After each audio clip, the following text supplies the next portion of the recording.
Hi ನಮಸ್ಕಾರ, ಶರಸ್ ಕಿಚನ್ಗೆ ಸ್ವಾಗತ.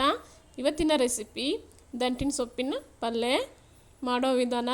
ಮೊದಲಿಗೆ ಒಂದು ಪಾತ್ರೆಗೆ ಒಂದು 4 ಸ್ಪೂನು ಎಣ್ಣೆ ಹಾಕಬೇಕು.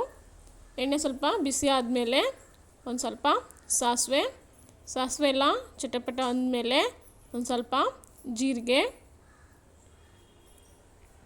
ಒಂದು ಸ್ವಲ್ಪ ಬೆಳ್ಳುಳ್ಳಿ, ಕಟ್ ಮಾಡಿರೋ ಬೆಳ್ಳುಳ್ಳಿ. ನಿಮಗೆ ಬೆಳ್ಳುಳ್ಳಿ ಬೇಡ ಅಂದರೆ ಸ್ಕಿಪ್ ಮಾಡ್ಕೊಳ್ಳಿ.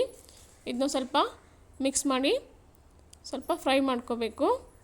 ನೋಡಿ, ಈ ಥರ ಸ್ವಲ್ಪ ಕಲರ್ ಚೇಂಜ್ ಆದಮೇಲೆ ಇವಾಗ 2 ಕಟ್ ಮಾಡಿರೋ ಈರುಳ್ಳಿ, ಇದು ಅಷ್ಟೇ ಒಂದು ಸ್ವಲ್ಪ ಕಲರ್ ಚೇಂಜ್ ಆಗೋವರೆಗೂ ಫ್ರೈ ಮಾಡ್ಕೋಬೇಕು.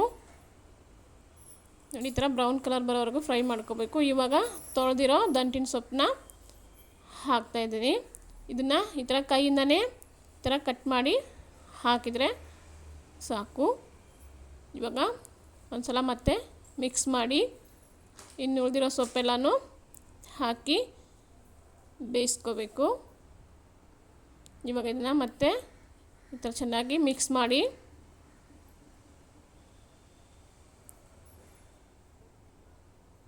ಇದು ಬೆನೀತಾ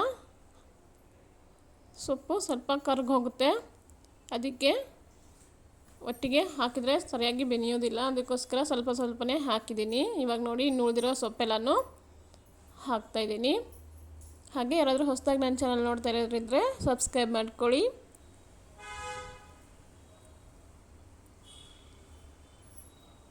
ಇವಾಗ ಇದನ್ನ ಮತ್ತೆ ಒಂದು ಸಲ ಚೆನ್ನಾಗಿ ಮಿಕ್ಸ್ ಮಾಡಿ 1-2 ನಿಮಿಷ ಬೇಯಿಸ್ಕೋಬೇಕು.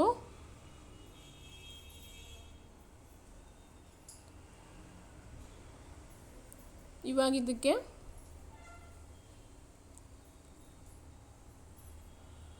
ರುಚಿಗೆ ತಕ್ಕಷ್ಟು ಉಪ್ಪು, ಒಂದು ಸ್ವಲ್ಪ ಅರಿಶಿನ ಪುಡಿ,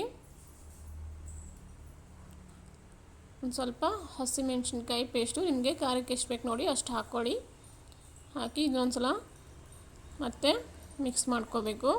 ಇದರ ಚೆನ್ನಾಗಿ ಕಲಿಸ್ಕೊಂಡು ನೋಡಿ, ಇದನ್ನ 1-2 ನಿಮಿಷ ಬೇಯಿಸಿದರೆ ಪಲ್ಯ ರೆಡಿ ಆಗುತ್ತೆ. ನಾನು ಇದನ್ನು ರೊಟ್ಟಿ ಜೊತೆ ಸರ್ವ್ ಮಾಡ್ತಾಯಿದ್ದೀನಿ. ತುಂಬ ರುಚಿಯಾಗಿರುತ್ತೆ. ನೀವು ಒಂದು ಸಲ ಟ್ರೈ ಮಾಡಿ. ಹಾಗೆ ಈ ವಿಡಿಯೋ ಇಷ್ಟ ಆದರೆ ಲೈಕ್ ಮಾಡಿ, ಶೇರ್ ಮಾಡಿ, ಸಬ್ಸ್ಕ್ರೈಬ್ ಮಾಡಿ. Thank you.